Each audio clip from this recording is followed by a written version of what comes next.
From New York, this is Democracy Now! They was up there like doing whatever they was doing to me, hitting me, throwing me, macing me. My son, the look on his face, like he was petrified. The Philadelphia Police Department treated me as if I was an animal on the street. An animal don't even deserve that.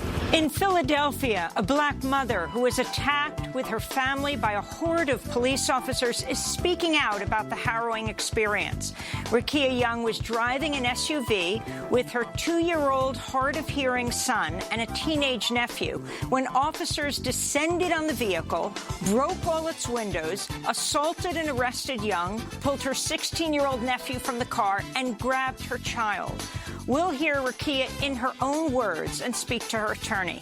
Then we look at how the ride-hailing companies Uber and Lyft scored a major victory against worker rights with the passage of Proposition 22 in California. They're now pushing similar measures in other states. With this passage, this law will now exempt drivers like me from basic protections afforded to most other workers in the state. And in the aftermath of this bought and paid for victory, these companies are promising to roll out this model nationwide. And it foretells a grim future for gig workers across the country. We'll also look at other ballot initiatives around the country. All that and more coming up. Welcome to Democracy Now!, democracynow.org, The Quarantine Report. I'm Amy Goodman. The United States confirmed more than 200,000 new coronavirus infections Monday and more than 1,500 new deaths, capping the deadliest week of the U.S. outbreak since April. Nearly 16,000 people have died of COVID-19 across the United States in just the last week alone. Public health officials warn the worst could be yet to come. This is top infectious disease expert Dr. Anthony Fauci. What we have now is a challenge ahead of us of the bleak months of December and January, where we have a baseline of infections that literally is breaking records every day with regard to number of infections, number of hospitalizations, and numbers of deaths. The numbers are really stunning. We can do something about it, but that's something right now is public health measures. U.S. hospitalizations are at a record high, with more than 102,000 COVID-19 patients filling beds. Intensive care units and hospitals from coast to coast are rapidly filling to capacity. New Mexico's governor warns doctors may soon have to ration care. Executives with the drug makers Pfizer and Moderna have declined an invitation to meet at the White House today for what President Trump is billing a vaccine summit. The event appears to be an effort by Trump to pressure the Food and Drug Administration to rapidly approve the drug company's COVID-19 vaccines. The FDA is currently reviewing data from Pfizer's clinical trials and could allow emergency use of its vaccine by the end of the week. This comes as the New York Times reports the Trump administration turned down an offer by Pfizer last summer to lock in supplies of its coronavirus vaccine, giving other countries a chance to get in line ahead of the U.S. for the drug's limited initial supply. This morning, the United Kingdom began administering its first doses of Pfizer's vaccine to elderly residents. 90-year-old grandmother Margaret Keenan was first in line. I'm happy it's happened, and now I've done it, and hopefully it'll help other people to come along and do as I did, you know, try and do the best to get rid of this terrible thing. The second person who is given the vaccine was named William Shakespeare. Meanwhile, there are new questions about the rollout of vaccines in the U.S. The Wall Street Journal reports Pfizer expects to ship half as many doses of its vaccine as planned in 2020. And the medical news site Stat reports frontline U.S. healthcare workers think the Trump administration's pledge to vaccinate 20 million people in December seems unrealistic. On Capitol Hill, the Senate Homeland Security Chair, Wisconsin Republican Senator Ron Johnson has invited members of a fringe medical association to testify on the coronavirus pandemic. The lead witness, Dr. Jane Orient, has expressed anti-vaccine views and has pushed the use of hydroxychloroquine, the anti-malaria drug once promoted by President Trump, which can cause heart rhythm problems, and showed no benefit in treating COVID-19. Another witness testifying today, Dr. Ramin Asqui, has falsely claimed masks and social distancing don't work at combating the spread of coronavirus. In economic news, Congress is poised to pass a spending bill to avoid a government shutdown as negotiations continue for emergency coronavirus relief. Senate Republicans have offered a limited $908 billion coronavirus relief bill that's far short of the more than $3 trillion stimulus package passed by House Democrats in May. Vermont Senator Bernie Sanders is warning other members of the Democratic caucus not to support a Republican-backed measure that would shield corporations from liability if they expose workers or customers to COVID-19. Meanwhile, the Washington Post reports millions of people who lost their jobs during the pandemic will owe an average of over $5,800 in back rent and utilities by January, as debt to landlords could reach a total of $70 billion after a federal moratorium on evictions expires December 31st. This comes as housing and economic justice activists warn of mass evictions. President-elect Joe Biden's reportedly preparing to pick retired General Lloyd Austin to be his Secretary of Defense. If confirmed, Austin would become the first African-American to head the Pentagon. Austin's the former chief of U.S. Central Command, where he oversaw U.S. forces in Iraq and Syria. After retiring in 2016, he joined the board of Raytheon, became a partner in Pine Island Capital Partners, a venture capital fund focused on military-related companies. General Austin will need a legal waiver from Congress to take the position due to laws designed to preserve the civilian control of the military. The selection of Austin is being seen as a victory for anti-war groups who fought against the possible selection of Michelle Flournoy as defense secretary due to her past support of wars in Iraq, Libya, and other countries. CNN reports President Trump called the Speaker of Pennsylvania House of Representatives multiple times over the past week, asking him to overturn the results of the 2020 election. It's at least the third state where Trump has tried to have lawmakers ignore the will of voters in order to send an alternate electoral college slate to formally pick the new president in January. Trump remains unsuccessful in his effort. Today is the so-called safe harbor deadline for states to certify their election results. On Monday, Georgia's Republican Secretary of State recertified Joe Biden's win after a recount requested by the Trump campaign. Gabriel Sterling, Georgia's voting implementation manager, blasted Trump's legal team for spreading selectively edited videos, falsely implying election workers had rigged the election. What's really frustrating is the president's attorneys had this same videotape. They saw the exact same things the rest of us could see, and they chose to mislead state senators and the public about what was on that video.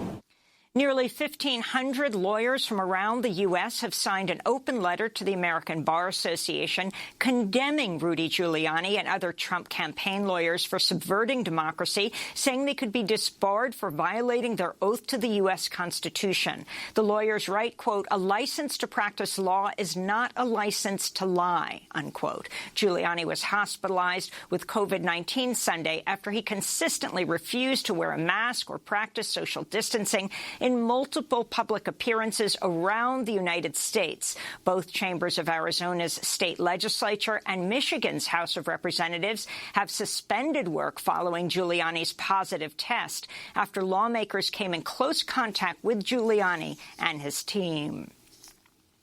Michigan's Secretary of State says dozens of armed Trump supporters gathered outside her home Saturday evening demanding she overturn Joe Biden's electoral win in Michigan. Jocelyn Benson says she was putting up Christmas decorations with her son when the armed group began making loud and threatening demands that she, quote, "stop the steal," unquote, echoing rhetoric spread by President Trump. Benson spoke on CNN Monday. As someone who started my career investigating hate groups and hate crimes, I've seen firsthand how hateful words and rhetoric, particularly from leaders in positions of power, can lead to hateful actions by followers. In October, the FBI arrested over a dozen far-right militia members accused of plotting to kidnap and murder Michigan Governor Gretchen Whitmer. In Florida, armed police raided the home of Rebecca Jones Monday. She's the data scientist who was forced to resign in May as the lead software developer for Florida's coronavirus data portal after she refused to censor information about Florida's COVID-19 outbreak. Police seized her computers, pointed guns at her children. Jones posted video of the raid on Twitter. Police, come down now! Bring your children! He just pointed a gun at my children! Rebecca Jones accused Florida's Governor Ron DeSantis of sending the Gestapo after her. She wrote on Twitter, quote, "This is what happens to scientists who do their job honestly. This is what happens to people who speak truth to power," she said. Florida authorities said the raid was part of a probe into a recent hack of the Florida Health Department's website, but Jones said she has not had access to the site in 6 months. In environmental news, the Trump administration's rejected setting tougher standards on industrial soot emissions, despite evidence linking the deadly air pollutant to increasing COVID-19 deaths and other respiratory illnesses. Environmental Protection Agency Administrator Andrew Wheeler made the decision ignoring his own scientists at the EPA, who found strengthening the emissions rule could save up to 34,000 lives a year. And Melinda Coleman, the mother of late sexual assault survivor and advocate Daisy Coleman, died by apparent suicide Sunday, 4 months after Daisy's death by suicide. Melinda was 58 years old. Melinda's passing was announced by the group SAFE, BAE, a youth-led organization co-founded by her daughter Daisy, raising awareness on sexual assault in middle and high schools. In a statement, the group said, quote, "The bottomless grief of losing her husband Tristan and Daisy was more than she could face most days," unquote. Melinda's son Tristan was killed in a car crash 2 years ago. In 2016, Democracy Now! Interviewed Melinda at the Sundance Film Festival, where Daisy described her harrowing experience with sexual assault in the Netflix documentary Audrey and Daisy. I'm really proud of her. I think she's been incredibly strong, and I just think she's a great person, and I'm so happy she's in my life, and she's my hero. To see our full interview with Melinda and Daisy Coleman, you can go to democracynow.org. They have both now died by suicide. And those are some of the headlines. This is Democracy Now!, democracynow.org, the Quarantine Report. I'm Amy Goodman in New York, joined by my co-host Juan Gonzalez in New Brunswick, New Jersey. Hi, Juan. Hi, Amy, and welcome to all of our listeners and viewers across the country and around the world. Well, we begin with a horrific story, a warning to our listeners and viewers. The next segment contains graphic images and descriptions of police violence. As we go to Philadelphia, where a black mother who was attacked with her family in October by a horde of police officers is speaking out about the harrowing experience. Rakia Young was driving an SUV with her 2-year-old son and teenage nephew on October 27th, as the city was engulfed in protest over the police killing of Walter Wallace Jr., a black man having a mental health crisis earlier that day. But Rakia Young didn't yet know about that killing. She was just trying to get her nephew and son home when she took a turn down a one-way street, unknowingly driving straight into a throng of police in riot gear. As Rakia tried to turn the car around and leave the dangerous scene, the officers descended on her SUV, broke all its windows, and assaulted and arrested her. This is Rakia Young in her own words describing the attack to the Philadelphia Inquirer in a recently published video interview. Once I got close enough to see the cops, I stopped. I stopped right there. I was trying to turn around, but it was like people came inside the street. It was up there throwing stuff at the cops.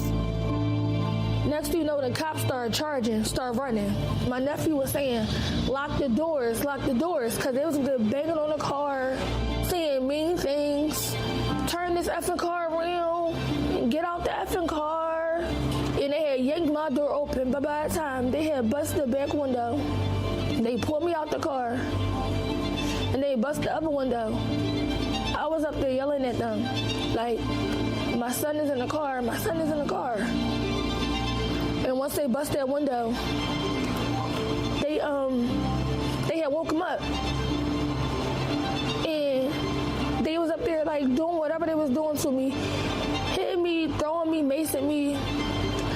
My son, the look on his face, like he was petrified. Rakia Young was then separated from her 2-year-old child and held for hours. She described pleading with a police officer from the back of a police wagon. I was asking, like, what's going on? Like, where's my son? Where's my son? Like, screaming, like, trying to find my son. The officer had the nerve to tell me he's in a better place. DHS. You can say anything you want about me, but calling me, like, saying something like that to me is an insult. They, as a whole, the Philadelphia Police Department, treated me as if I was an animal on the street. An animal don't even deserve that. After police assaulted Rakia Young, separated her from her child, a photo was taken of a female officer holding her toddler. The National Fraternal Order of Police, the nation's largest police union, posted the photo on social media, falsely claiming, quote, this child was lost during the violent riots in Philadelphia, wandering around barefoot in an area that was experiencing complete lawlessness. We are the only thing standing between order and anarchy, unquote. The false post racked up thousands of shares before it was deleted amidst an outcry. More than a month after the police attack, Rakia Young is still fighting for justice and demanding the officers involved be fired. She's also trying to help her 2-year-old recover from the physical and emotional trauma of the assault. This is Rakia speaking to the Philadelphia Inquirer. He's petrified, and he's only 2 years old. My mom and my nephew asked him what happened. He was saying, car, door, open door, and up there banging his hand. Like as if, the cops was banging on the car. He just kept repeating it.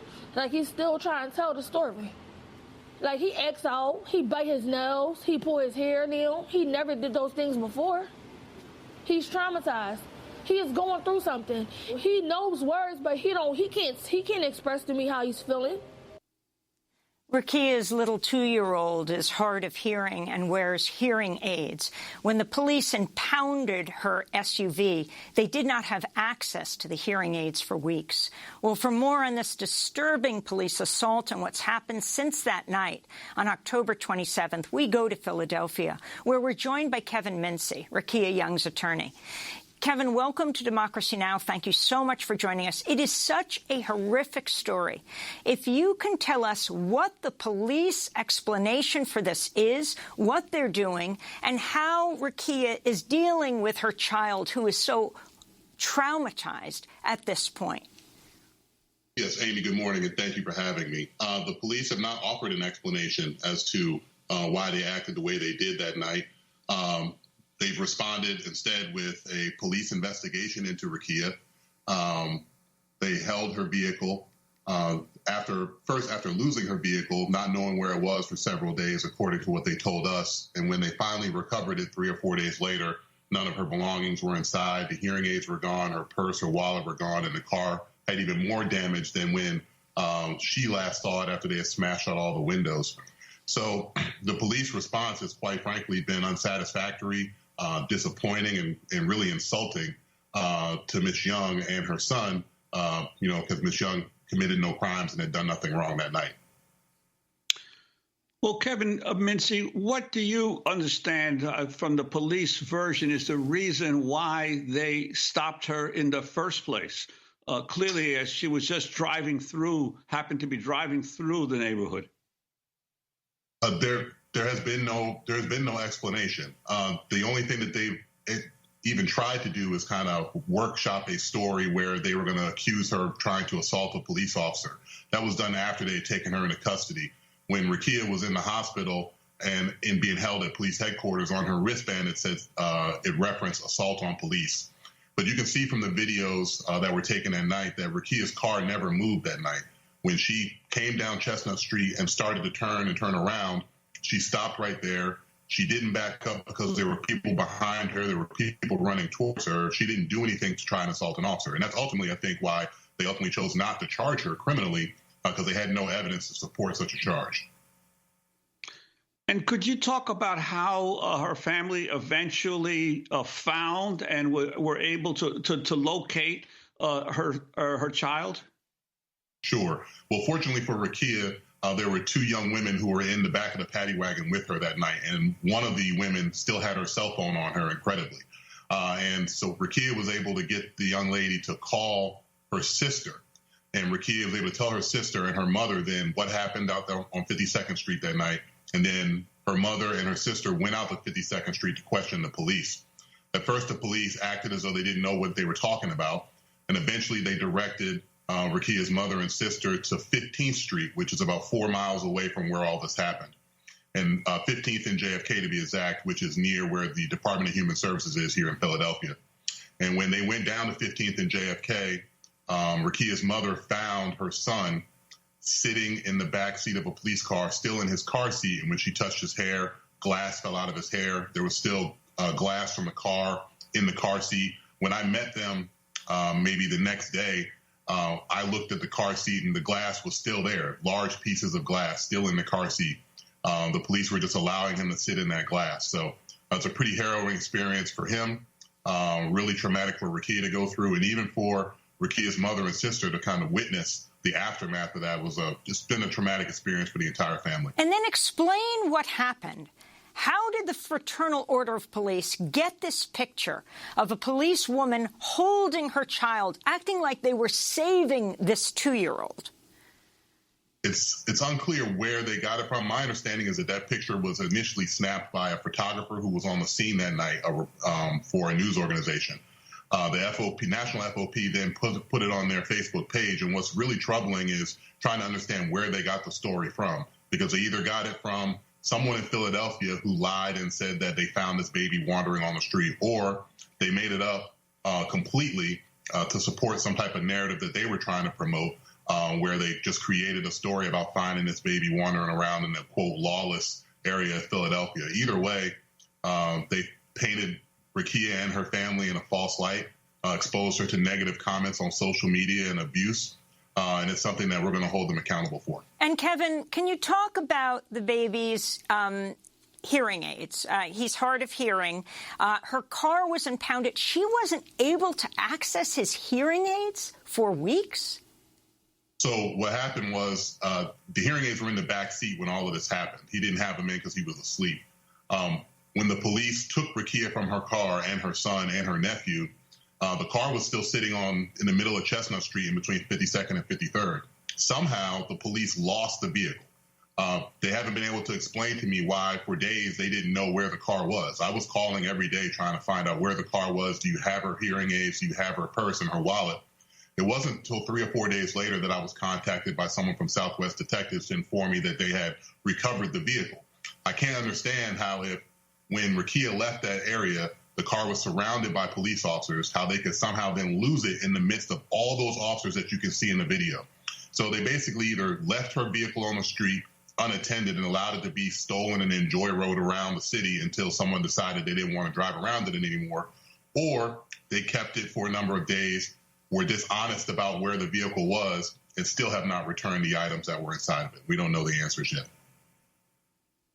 Also, could you put what happened to your client in the context of what was actually going on that night? It was a protest that had broken out in response to the police killing of Walter Wallace Jr., who was shot while having a mental health crisis. Could you put that in context, and also your assessment of the response so far of Mayor Kenney and the police commissioner of Philadelphia? Well, obviously there was a lot of tension in the streets that night. This is 7 or 8 hours after the police have killed Mr. Wallace in that area of the city. And so, and this is also after maybe 6 months prior to that, they had tear gas the West Philadelphia neighborhoods and had tear gas and shot rubber bullets at protesters on Interstate 676 in Center City. So the world was watching the police response that night in Philadelphia in particular, just due to their past behavior in similar circumstances. And this is how they responded. 8 hours later, they're smashing the windows out of a single mom's vehicle and dragging her away from her child and separating her. And then as far as the response from the mayor or the police commissioner, as far as I know, there has not been any. We have not heard anything from the mayor, from the police commissioner. We've had some informal conversations with some lawyers from the city, but no apologies, no acknowledgement of wrongdoing. Instead, like I said, the police initiated a criminal investigation into Rakia and her conduct that night. So they're still trying to justify, for some reason, these unlawful acts. And have yet to acknowledge that they were wrong. And Kevin Mincy, can you talk more about how Rakia, her 2-year-old boy, her 16-year-old nephew, who she had simply gone to pick up that night, how they're coping with the trauma that they've experienced? It's an extremely difficult thing to deal with. You go from being someone who's living their life in almost in an anonymous fashion to now you're streaming on everybody's cell phone and computer, and becoming the subject of internet debate and social media commentary. Now, let's set aside that part and then talk about the actual physical injuries that all of them suffered. Rakia's son had a large welt on his head when you look at some of the pictures that were posted online by the National FOP. She had internal injuries. Her nephew had broken bones in his hand. So there is a slow recovery from the physical injuries and an even slower recovery from the emotional trauma that they're going to be dealing with probably for the rest of their lives. And your demands of the police? The officers need to be held accountable. I think there are up to 5 officers now who have been placed on desk duty. I saw way more than 5 officers either involved in the destruction of Rakia's property or ignoring the conduct of the other officers and not stopping those officers from doing that. So more officers need to be held accountable. I will join in Rakia's request that the officers involved be fired. They certainly do not deserve to have the trust placed in them to protect and serve our communities. And finally, Juan, you have covered issues of police brutality for years. Talk about what this reminds you of. Well, Amy, this is eerily reminiscent of a story that I uncovered actually almost 30 years ago. It's amazing how the more things change, the more they stay the same. This was back in 1991, in the aftermath of the Crown Heights riot in Brooklyn, New York. That was the riot supposedly touched off by a motorist, the killing of a young child, Gavin Cato, by a motorcade of a Hasidic rabbi that was passing through the Crown Heights neighborhood. A few weeks after that riot, I got a call from a lawyer who said that his client had been arrested that night, the night of the Crown Heights riot, and he was an innocent motorist just driving through the neighborhood who happened onto President Street, and as he was trying to get home, and the police immediately converged on his vehicle, destroyed broke the windows of his car, dragged him out, and beat him. And I said, "Are you sure? I haven't heard anything about that." And he said, "No, the Daily News, your newspaper, has a photo of my client, Pierre Regis, being arrested as a so-called rioter." He says, "I'm trying to identify the other police officers who actually were involved in beating him. So you must have had a photographer on the scene." And so I said, "Well, look, I can't give you anything other than what's already published in the paper, but I'll check to see if there are any other photos in our photo library." And sure enough, because this was before smartphone videos, and this was still when actual film was being developed by photographers, not before digital photos. And I found the reel of photos that were involved this incident, but somehow, mysteriously, the key photos of the police beating this young Haitian American, Pierre Regis, were missing. Someone had gone into the Daily News photo library and pulled out the most incriminating photos. There were still, though, some photos left. And so all I could tell the lawyer was, yes, I think there are some photos. He eventually subpoenaed them and got the police civilian review board to subpoena them. And the upshot was that there was a trial in which I think Pierre Regis ended up being awarded over $3 million as a result of the injuries he sustained. But it was the same story. He was labeled a rioter. He was just an innocent motorist passing through a neighborhood in the middle of a racial disturbance. Once again, the police turned the victim into supposed criminal. So it's eerily reminiscent of what's happened here to Rakia Young, but it happened so many times, and luckily this time there appears that there will be some action taken, hopefully, by authorities. Well, I want to thank Kevin Mincy for joining us, the attorney for Rakia Young, the black mother attacked in October by a horde of Philadelphia police officers, now calling for them to be fired. And, of course, we will continue to cover this. Next up, we're going to look at how the ride-hailing companies Uber and Lyft scored a major victory against worker rights with the passage of Prop 22 in California, how they're now pushing similar measures across the country. This is Democracy Now! Thank you, Kevin Mincy. We'll be back in a minute.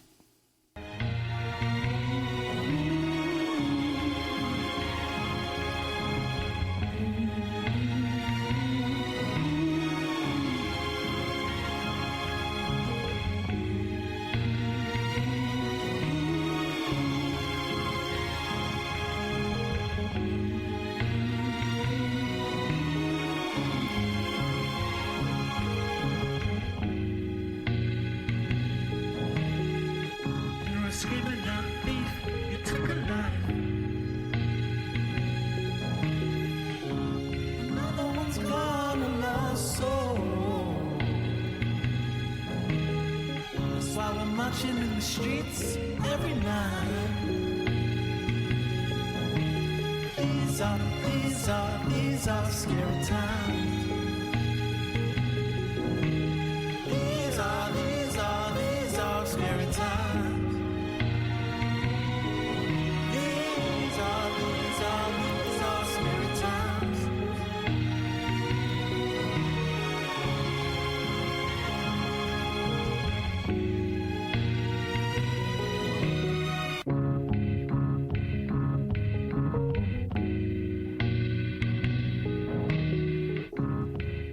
Scary Times by Salt.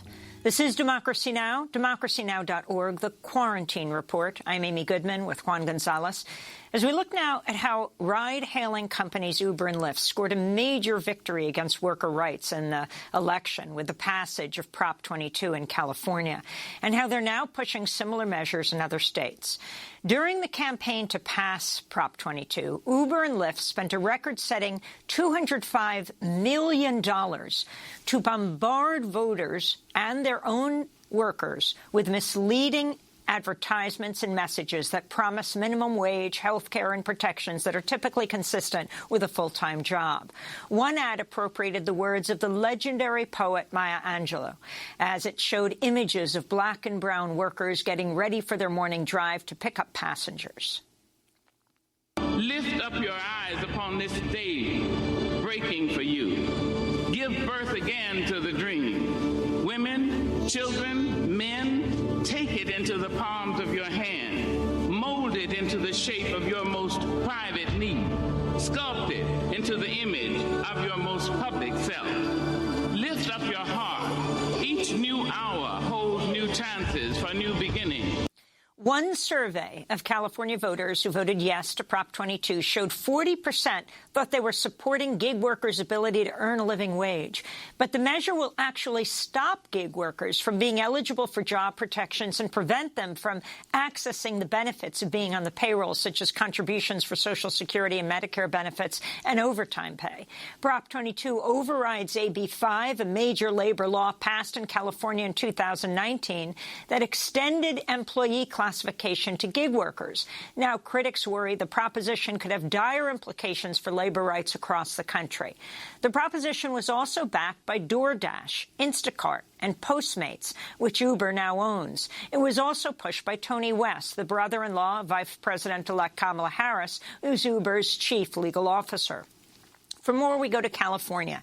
In Oakland, we're joined by Sherry Murphy. She's a Lyft driver and organizer with Gig Workers Rising. She wrote a piece for The Guardian headlined, "Uber Bought Itself a Law. Here's why that's dangerous for struggling drivers like me."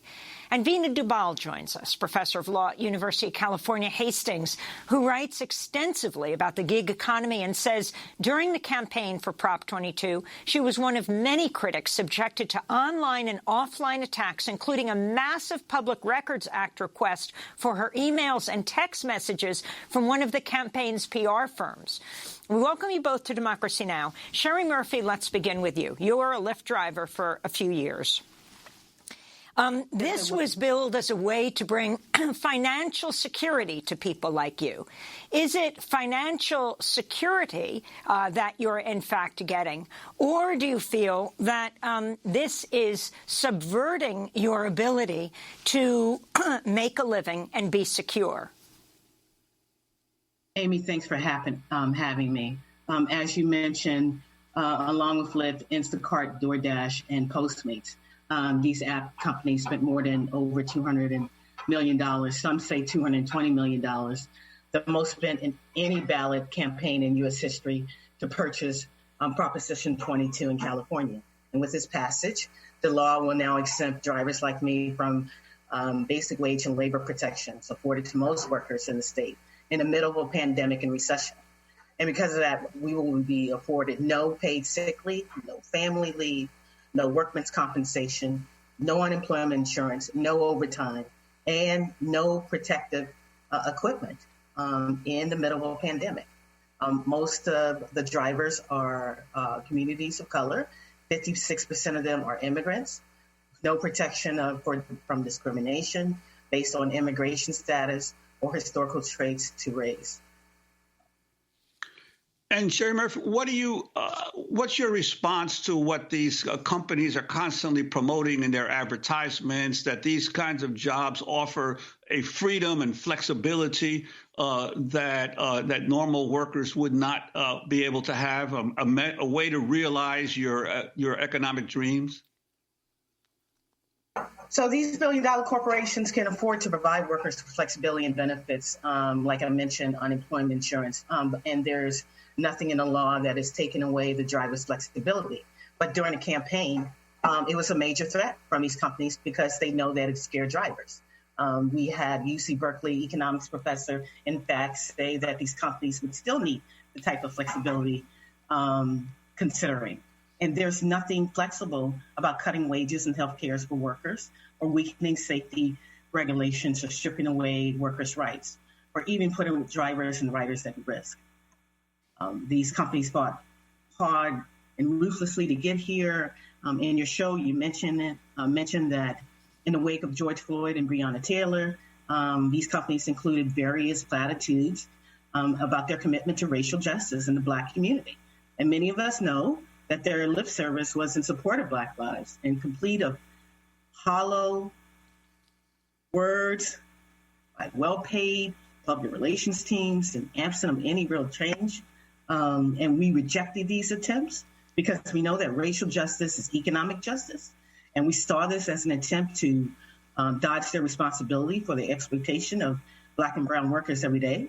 Many of us know that this fight is not only about police killings and terror, but it's about every institution that exploits and abuses Black and brown people.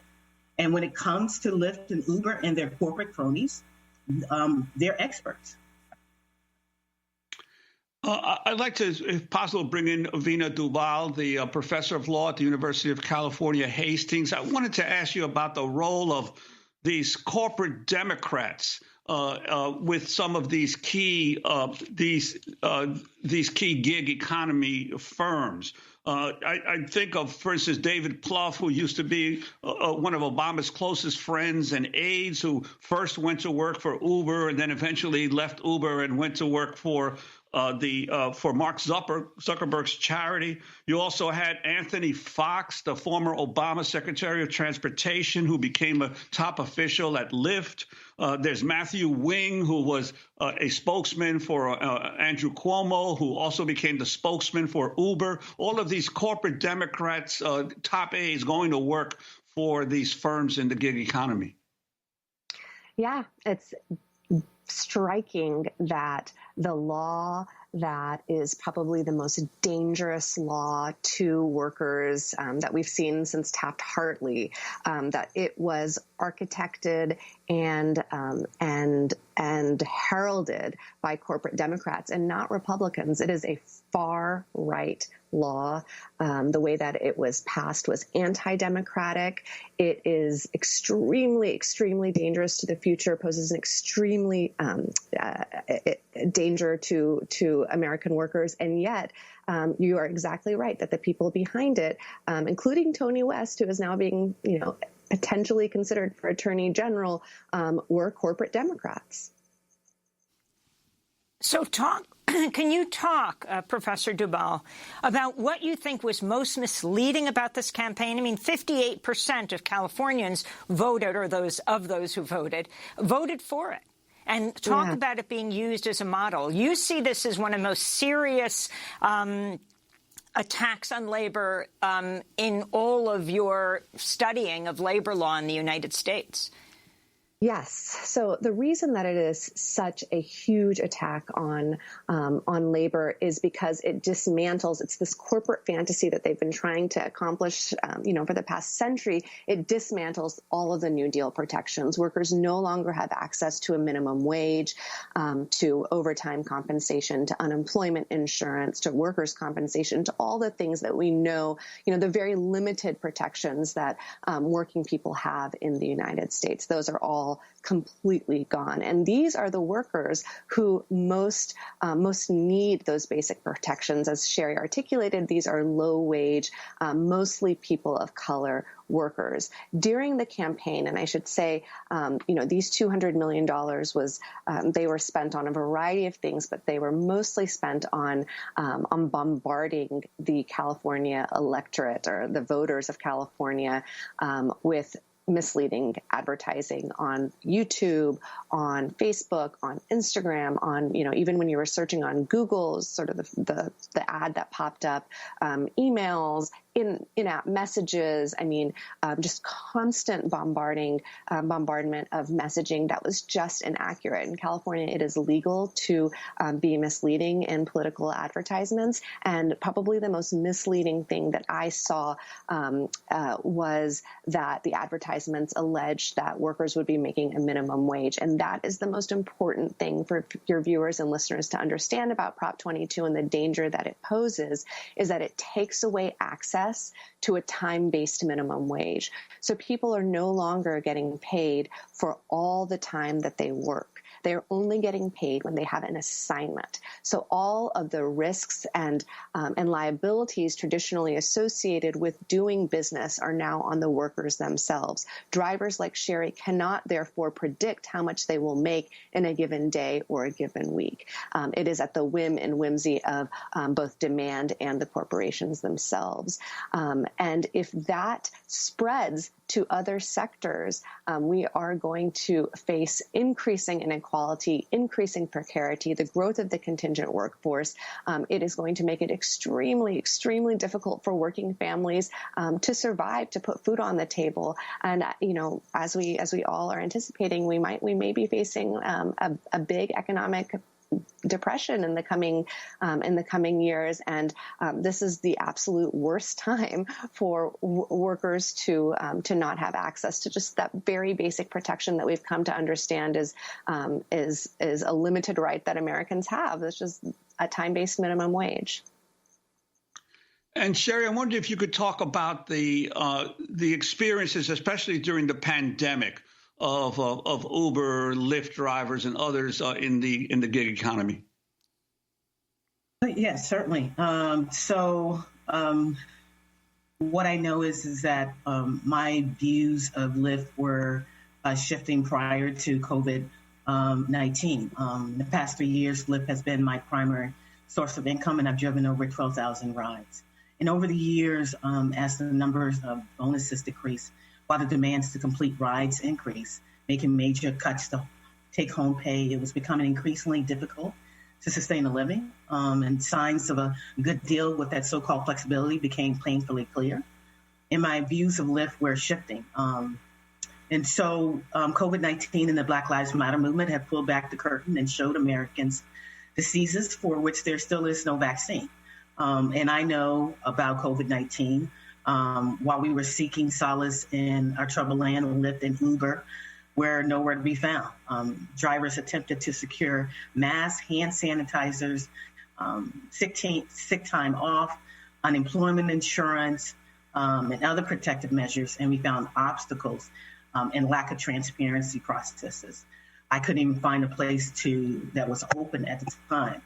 So I know what it's like to work for Lyft and Uber and these corporate greed app-based companies. I've worked long hours with no guaranteed wage, no work breaks, no restroom facilities, no overtime, no protective equipment, no paid sick time. I know what it's like to always have the looming threat of an accident with no coverage or a deactivation based on retaliation or discrimination with no protections, no remedies in place. I know what it's like to be in the middle of a pandemic now when you have your employer who's denying you unemployment insurance in the middle of a pandemic. I know what it's like to have your company threaten to shut down because they can't get what they want. There are stories of drivers who have lost their lives in an effort to pay their bills. There are stories of drivers who were symptomatic of the virus, but yet continue to drive for fear of financial ruin. Sherry, Prop 22 eliminates required sexual harassment training and Uber and Lyft to investigate customers and drivers' harassment claims? Yes, it does. And it eliminates required sexual harassment training as well as the obligations on Uber and Lyft to investigate both customers and drivers' harassment claims. And if a lot of us know that there are at least 6,000 claims for 2017 and 2018 that went untouched. What's even more disturbing, as Vina mentioned, is that these companies are promising to roll out this model nationwide, foretelling a grim future for gig workers across this country. And Vina Dubal, about this effort to roll it out nationwide, there has been discussion of trying to get a federal law passed. Could you talk about that? Yeah, they have announced that they are ready and willing to take this really dangerous law to the federal level. They are already trying to replicate it in a number of states, including New York State. They have rolling out advertisements, similarly misleading advertisements to the campaign in California. And you know, over the past, since you know, Lyft hit the streets of San Francisco in 2012, 2013, over the past 7 years, almost a decade, they have at the company's behest, a number of bills have been written and even introduced to do exactly what Prop 22 does, which is create a substandard category of worker under the U.S. law. And I think they have a blueprint now. They got this passed in California, and as we all know, what happens in California tends to spread all over the country and even the world. And so I think that we are going to see a flood of misinformation in states and on the federal level about what gig work is, the kinds of benefits supposedly that it offers. We're going to hear a lot of dishonest representations of what freedom and flexibility it offers and how people need this work. And it's so important for people to understand, for voters, for Americans to understand that this law takes away all of the hard-won protections that workers have. We are at a point in technology and history where we should be expanding workers' rights, and instead we have this law has completely stripped them away. And Vina Dubal, in just 30 seconds, if you can explain what happened to you as you campaigned against Prop 22, the mass investigation that was done of you. Yeah, I had extreme forms of harassment from the PR campaign, which is, again, this proposition, it passed as a result of disinformation and harassment. It was very Trumpian in that sense. I got massive text and email, Public Records Act requests. I was constantly harassed online and offline. Someone put my home address up on Twitter. I was doxxed. It was, a a lot of misinformation on the right wing blogosphere. It was really something. It was, they were scared of what I had to say, and I will continue to say it, because if this spreads past California, we are headed for an even worse situation of inequality than we are already experiencing. Finally, Professor Dubal, we at Democracy Now! Wanted to extend our deepest condolences to you on the loss of your brother, Sam Dubal, the University of Washington anthropology professor. He's been missing since early October, when he embarked on a solo 17-mile overnight hike on Mount Rainier in Washington state. If friends and family say he'll be remembered for his deep commitment to anti-racism in medicine. In late October, you tweeted a photo of your family saying, quote, "We carry your prayers, thoughts, and good wishes for Sam Dubal as we begin to grieve and celebrate his remarkable life and kind soul. After a thorough search, the outer limits of time for survivability of past, our deepest gratitude to all, including the brave searchers, and community." Your brother was an amazing researcher, anti-racist academic. If you want to share a few final thoughts about your brother. So kind of you.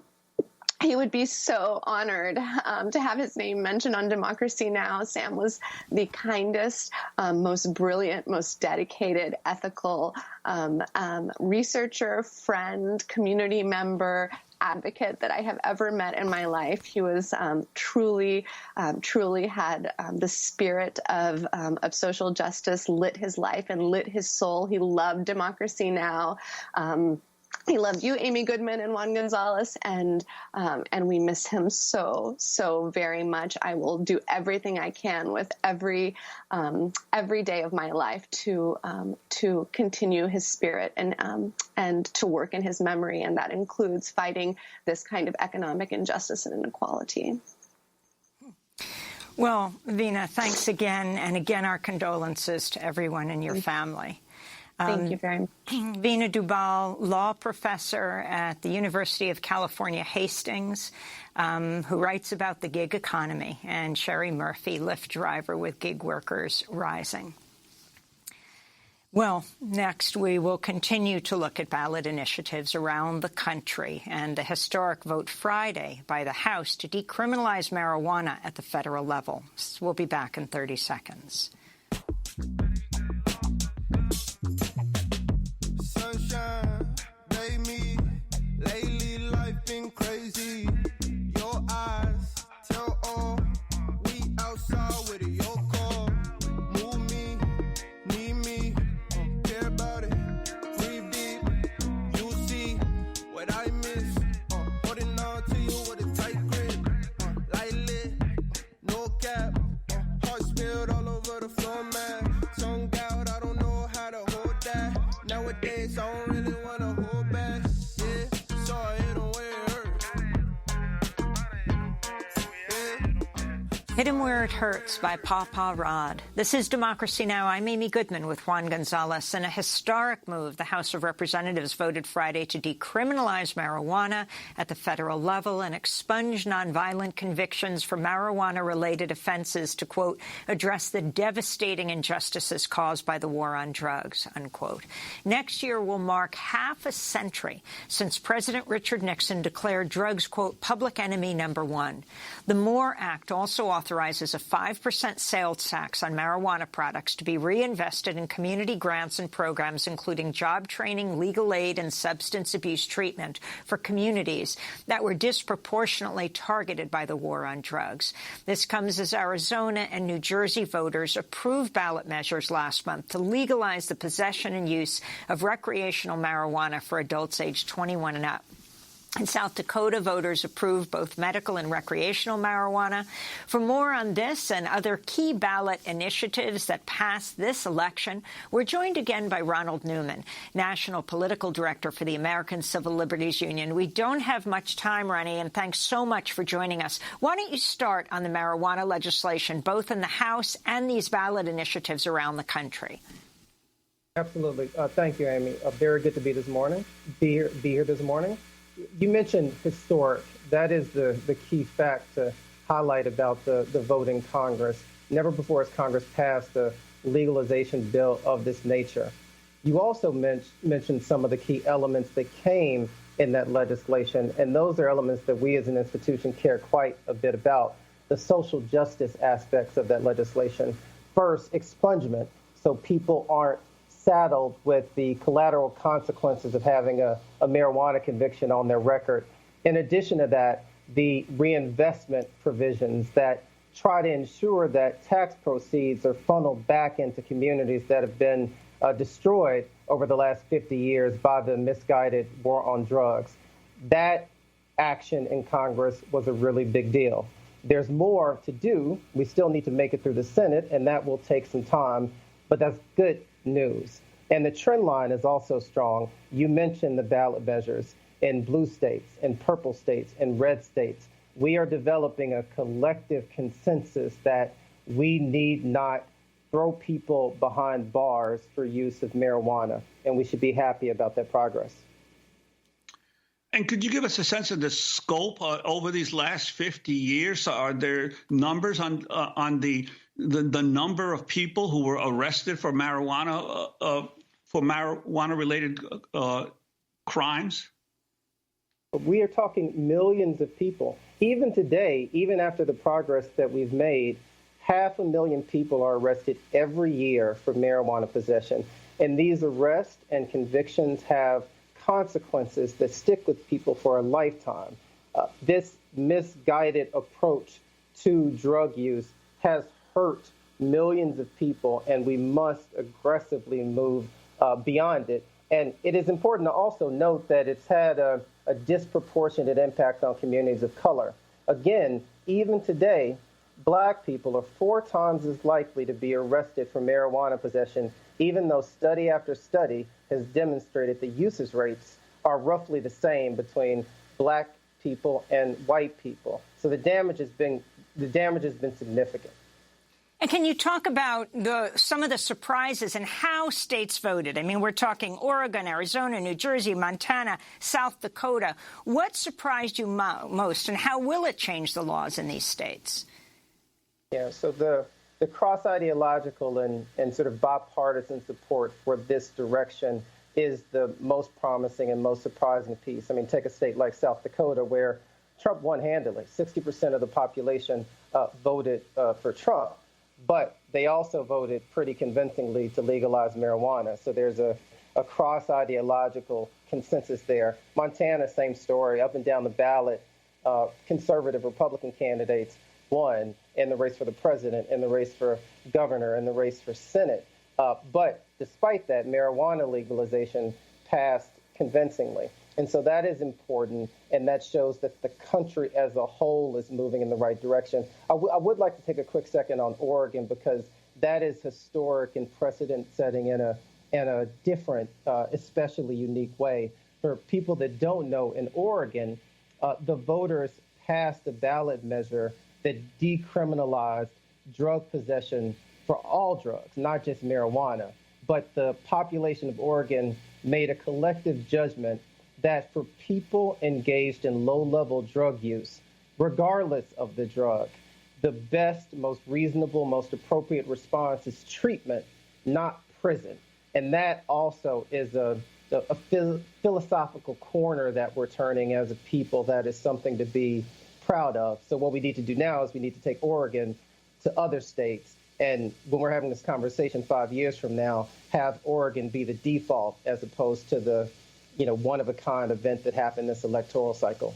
We want to thank you, Ronald Newman, for joining us. And we're going to talk to you after the show and post it online about the right to counsel for people who are facing eviction in Boulder, Colorado. Also, we want to talk about low-wage jobs and what happened with legislation there. Ronald Newman, ACLU National Political Director. A very happy birthday to Carla Wills. I'm Amy Goodman with Juan Gonzalez. Stay safe. Wear a mask.